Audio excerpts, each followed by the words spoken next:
estamos de regreso para dar inicio a nuestra tertulia de economía y esta noche está con nosotros don Manuel Llamas. Muy buenas noches, Buenas don noches, Manuel. don César. Y don Gabriel Calzada. Muy buenas noches, don Gabriel. Muy buenas noches, don César. Bueno, ya saben ustedes que el Tesoro ha vuelto a colocar deuda. Bien, es verdad que en esta ocasión a un precio más bajo, que la Unión Europea ha dicho que los países con déficit los va a castigar. Parece ser que les va a quitar el dulce en el postre, porque no da la sensación de que aparezca con mucha firmeza. Por supuesto, hay inversores que están dispuestos a invertir en las cajas españolas, pero eso sí, con unos descuentos del 70%, que a mí me parece algo verdaderamente impresionante. Alberto Ruiz Gallardón, hay quien lo empieza a llamar ya Alberto Moroso Gallardón, y parece que nadie nos va a librar de la subida de los tipos de interés del Banco Central Europeo. Yo les dejo estos temas sobre el tapete, ya lo saben, añadan lo que quieran, descártense de lo que les parezca y empezamos a jugar. Pues podríamos empezar por la colocación de deuda española, que yo creo que por una vez tenemos una noticia relativamente buena en ese sentido. Relativamente digo porque sigue siendo carísimo, seguimos pagando muchísimo por colocar la deuda, pero al menos, pues bueno, pues ha bajado un poco el interés que estamos pagando.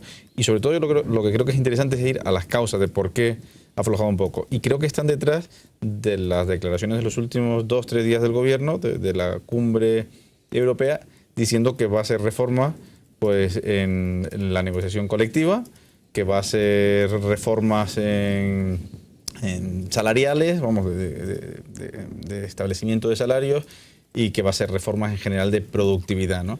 Eso ha generado una serie de expectativas que dicen, por fin el gobierno se pone a hablar de las cosas que hay que tocar de verdad, y eso hace que los mercados pues te den un voto de confianza. La cuestión es que si después tú no cumples con ese voto de confianza, no cumples con las expectativas, pues te vuelven a subir los tipos, ¿no? Y que nadie se extrañe que después volvamos a subir. Hasta el momento, de hecho, el gobierno, si por algo se ha caracterizado, es por incumplir sus compromisos reiteradamente, ¿no?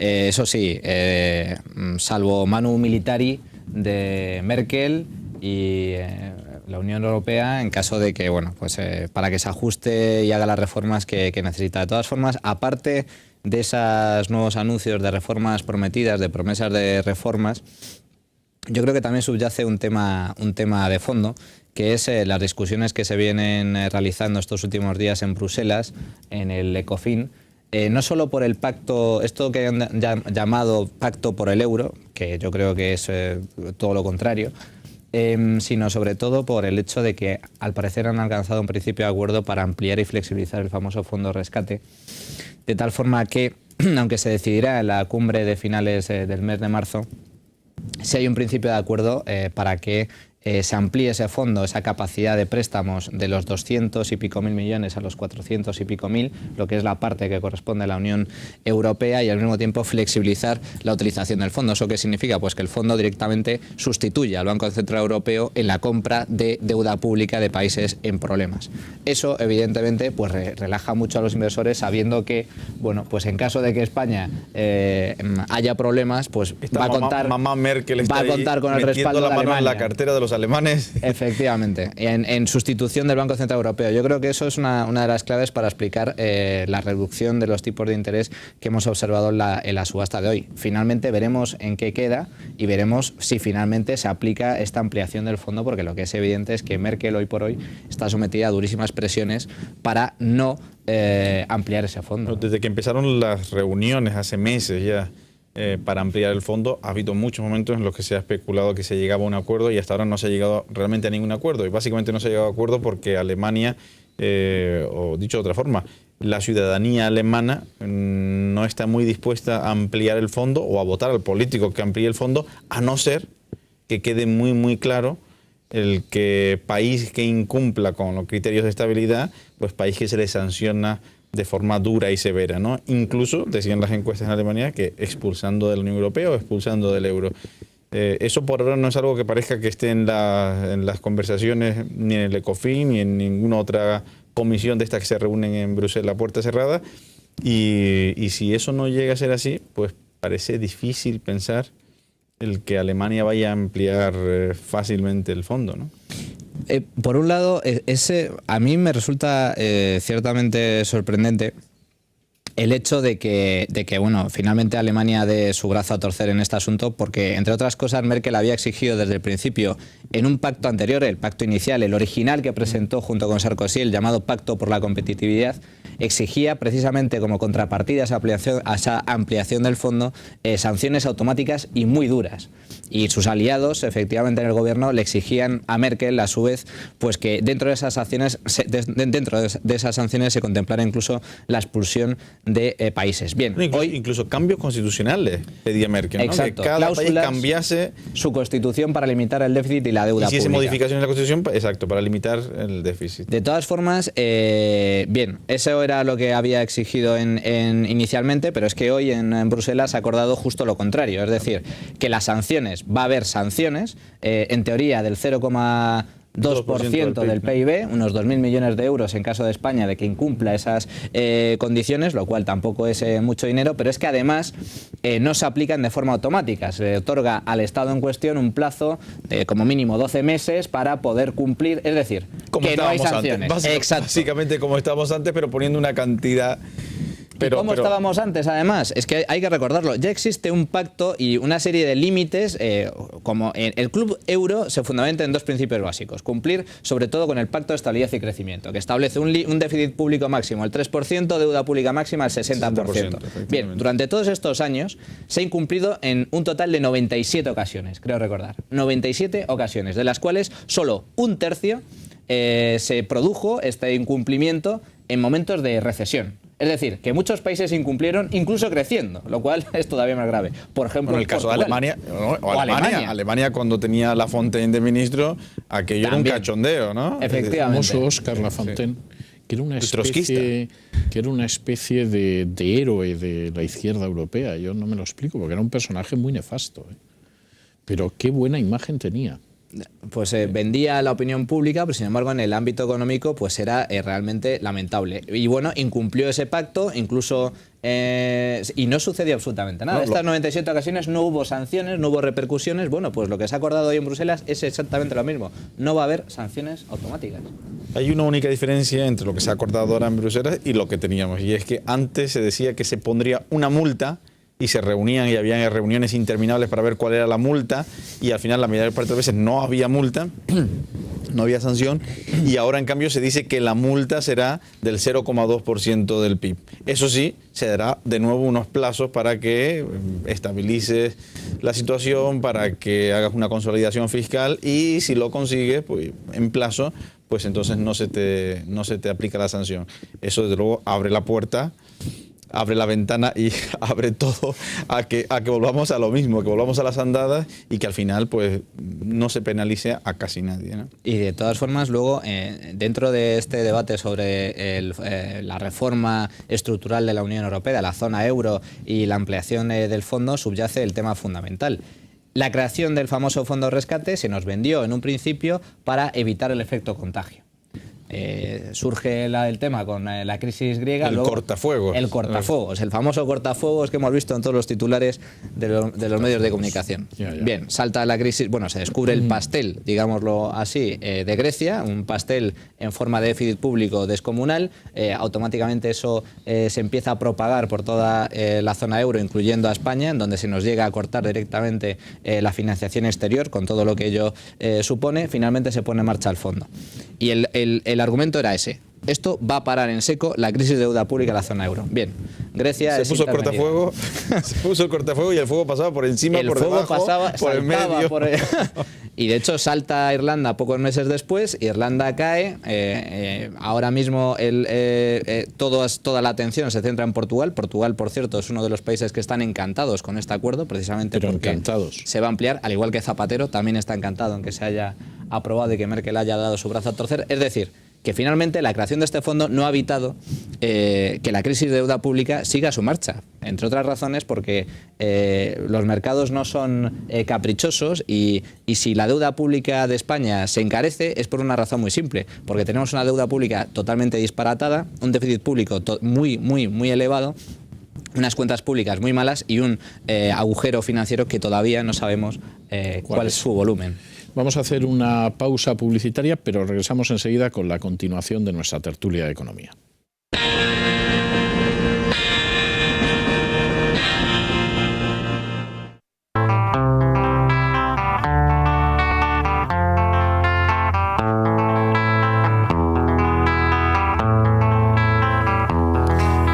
ya estamos de regreso y continuamos con nuestra tertulia de economía. Pues más allá del tema de la reunión que yo creo que llevamos meses y vamos a seguir, nos quedan meses por delante todavía de debate sobre el tema del futuro del euro y toda la crisis de deuda pública que aún está presente en Europa, es por supuesto el tema de Japón. Bueno, ahora la situación ha cambiado radicalmente de un día para otro con la explosión esta nueva explosión en el reactor de la planta de la planta nuclear que está en problemas en Japón. Y bueno, ahora mismo, pues desde luego, desde que hubo el terremoto y el tsunami y fue afectada esta planta, parece que se ha instaurado, sobre todo en Europa, el discurso del terror, el discurso del apocalipsis, ¿no? No, yo pensaba que no hubo tsunami y no hubo terremoto. No, solo hay crisis nuclear. Leyendo gran parte de la prensa desde el sábado, parecía que aquí no había habido ningún terremoto ni ningún tsunami. Lo que había habido es una crisis nuclear, una catástrofe nuclear provocada por el hombre, un cataclismo nuclear. Hasta cierto punto da la sensación como que hay gente que le molesta el que la noticia, la terrible y triste noticia, sea que la naturaleza ha agredido de forma brutal al ser humano, ¿no? Y entonces, como que había que buscar pues que el hombre en realidad fuese el responsable de los males que se estaban cebando sobre Japón y sobre los japoneses. Evo Morales lo intentó primero, ¿no? Evo Morales salió diciendo que esto era todo por culpa del hombre y por culpa del capitalismo, dijo, ¿no? Esto es el cambio climático. El cambio climático ha producido este terrible terremoto y este tsunami. Luego no era la naturaleza, era el hombre, con el modelo capitalista y la industrialización. Cuando explotó el Vesubio también, por supuesto, también fue la acción del hombre, ¿no? Y como eso no coló, porque enseguida los físicos salieron diciendo, no, mira, esto no tiene absolutamente nada que ver con el cambio climático y no metamos aquí ahora al hombre detrás del tsunami, detrás del terremoto. Entonces yo creo que pues, muchos ecologistas dijeron, oye, pues vamos a aprovechar el tema nuclear. Esto el sábado, ¿no? Cuando no había habido ni siquiera radiaciones aún que estuviese liberando ninguna de las 3 centrales que han tenido algo de problemas.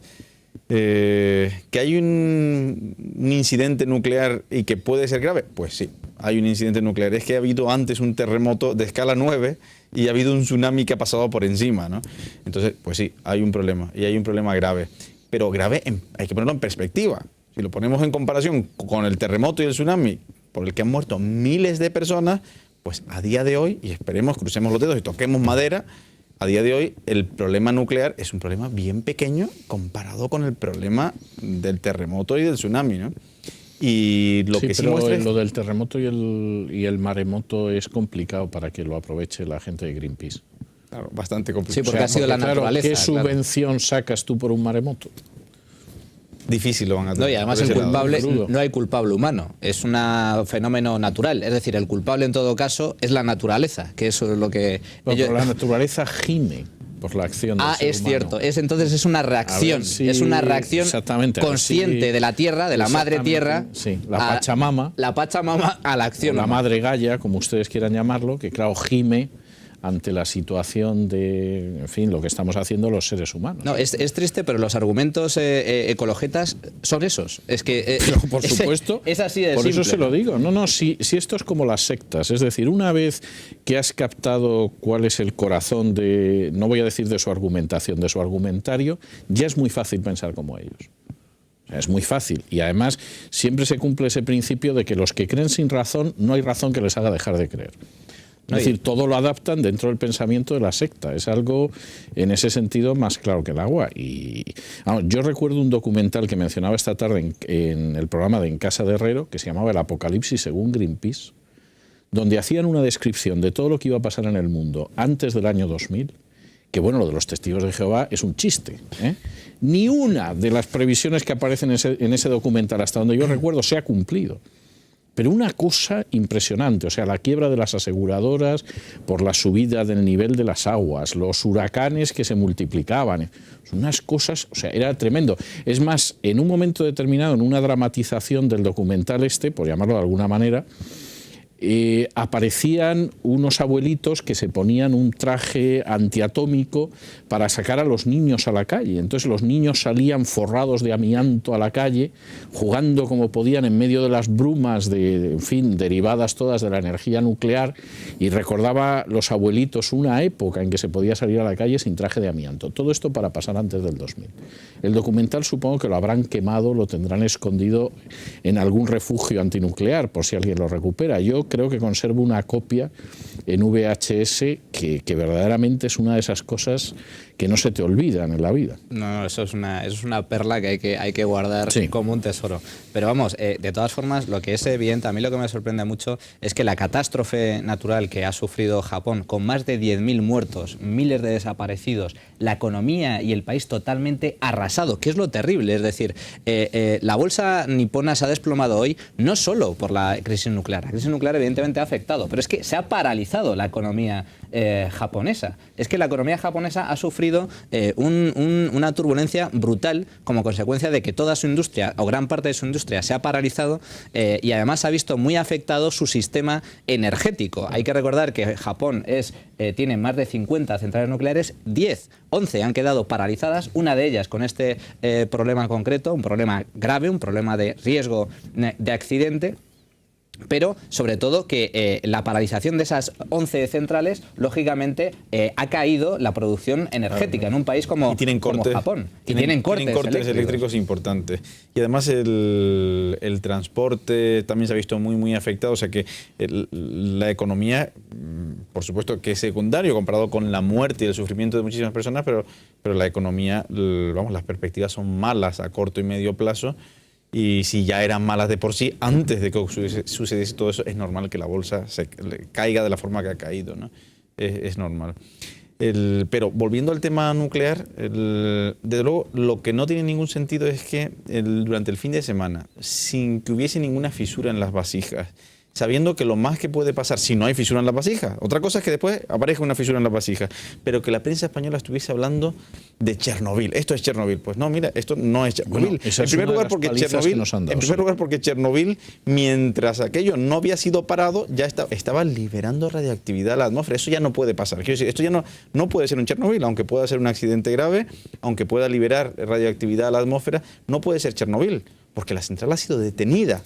Y en todo caso, si se llega a fisurar y llega a liberar, va a ser tiempo después y va a ser en una proporción muchísimo menor de lo que ocurrió en Chernobyl, ¿no? Que dicho sea de paso, Chernobyl fue un experimento militar. Los directivos de la central no estaban allí aquel día y lo contaron cuando el 20 aniversario Discovery Channel hizo un documental muy bueno sobre el accidente, y el director decía, no, mire, es que ahí no estábamos ninguno de los directivos porque sabíamos que se iba a hacer ese experimento y sabíamos que no tenía vasija de contención, por lo tanto, y sabíamos que el experimento era muy arriesgado, por lo tanto, no íbamos a estar allí. Trabajamos desde casa ese día, ¿no? Y no hubo evacuación de población. No hubo evacuación.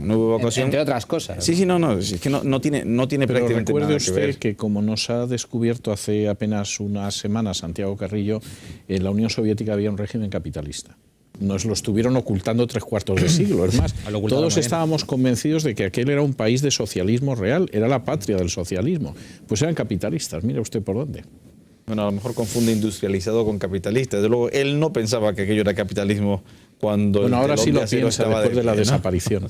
Claro, porque hay que justificar el haber enviado a gente a la muerte por un régimen que supuestamente era perfecto y que se desplomó por sus propios pecados. Pero es que, aparte, yo creo que la noticia importante es que la prueba inequívoca de que la energía nuclear es segura es que ha aguantado un país totalmente nuclearizado.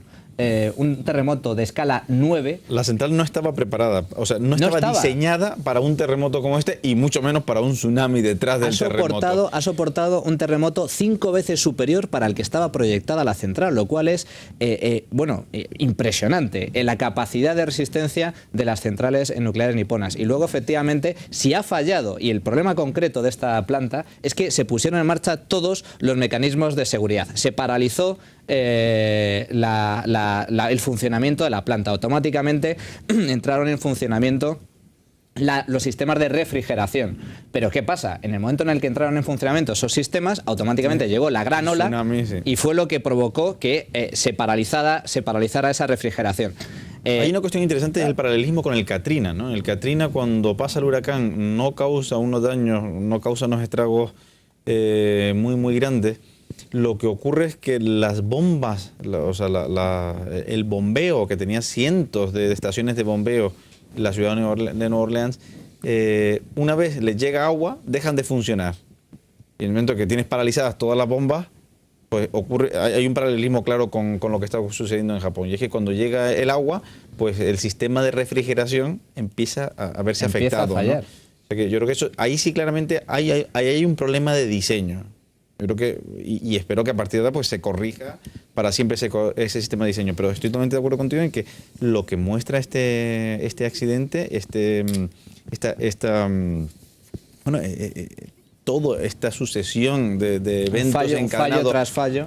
Es que las centrales nucleares están hechas con una resistencia enorme para que hayan podido aguantar un terremoto de escala 9 y para que haya aguantado bastante bien el tsunami que le vino desde atrás, ¿no? Bueno, salvo que las hagas en un régimen socialista como era la Unión Soviética, mal que le pese a... Bueno, ahí te puedes ahorrar la cámara, ahí te puedes ahorrar la vasija de contención, porque ¿qué más da unos cuantos esclavos más, unos cuantos esclavos menos? Exactamente, y el que protesta siempre se le mandaba al Gulag o a algún hospital psiquiátrico y se acabó las bromas. Bueno, acaba de llegar don Lorenzo Ramírez con la prensa de mañana. ¿Cómo viene esa prensa, don Lorenzo? ¿Qué tal, don César? O se le mandaba para Cuellos, ¿verdad? No, eso fue antes. Eso fue antes, sí. También estuvo por allí, ¿no, don Santiago, no? No, por allí él no estaba. Él estaba en Madrid, no pisó un frente en su vida. Lo decía Lister, que era de su mismo partido, y que en sus memorias de guerra dice que Santiago Carrillo no asomó la gaita por un frente en toda la guerra. Utiliza esa expresión exacta. Es verdad. Es verdad. Para eso ya había otra gente matándose en uno y otro bando. Sí. Bueno, la verdad es que el fin del mundo está cerca, que diría alguno, leyendo los periódicos de mañana. Es que, sin ir más para que luego digan que uno es tremendista, ¿no? Vamos a ver. Expansión es el más suave, y yo creo que además da en el clavo. Jaque a la política energética mundial. Ahora mismo, si hay algo sobre la mesa, es qué hacer con la política energética. Ha cogido además un momento en el que se estaban empezando a dar cuenta la mayoría de los estados que las renovables son un despilfarro que no nos podíamos permitir en estos tiempos, fuera de que para determinadas cosas pues pueda ser útil. El agua caliente sanitaria, yo a veces lo he comentado, en algunos sitios puede servir como complemento. Pero y en determinados lugares en determinados lugares, en determinados lugares donde tienes 3.000 horas de viento, y además un viento muy idóneo para un molino eólico.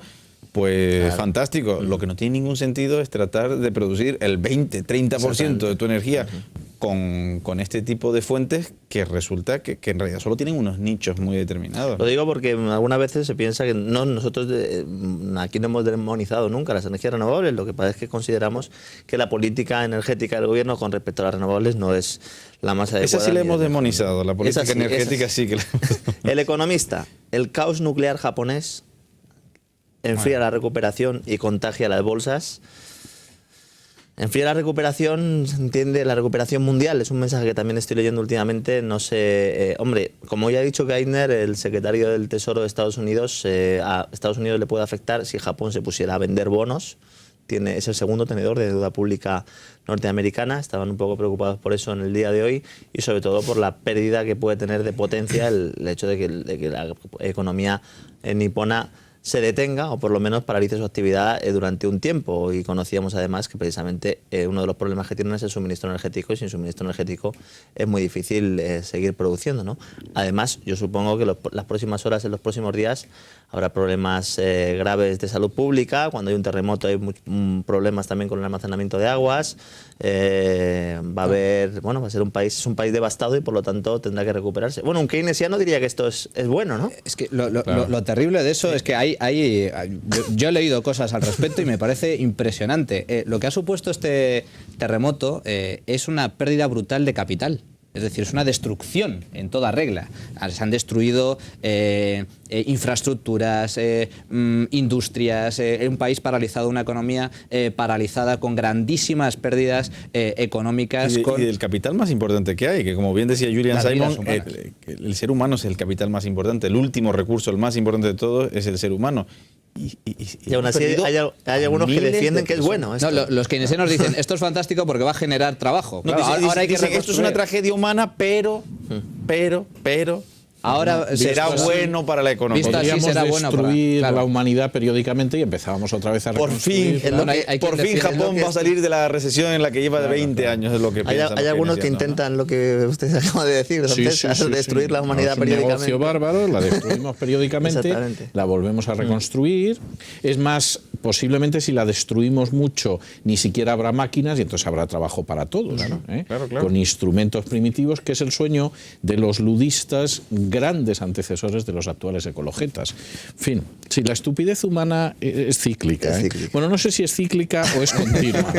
No estoy seguro en estos momentos, pero bueno. 5 días, hace un juego de palabras, dice, el maremoto bursátil se reduce en España a una tormenta en una taza.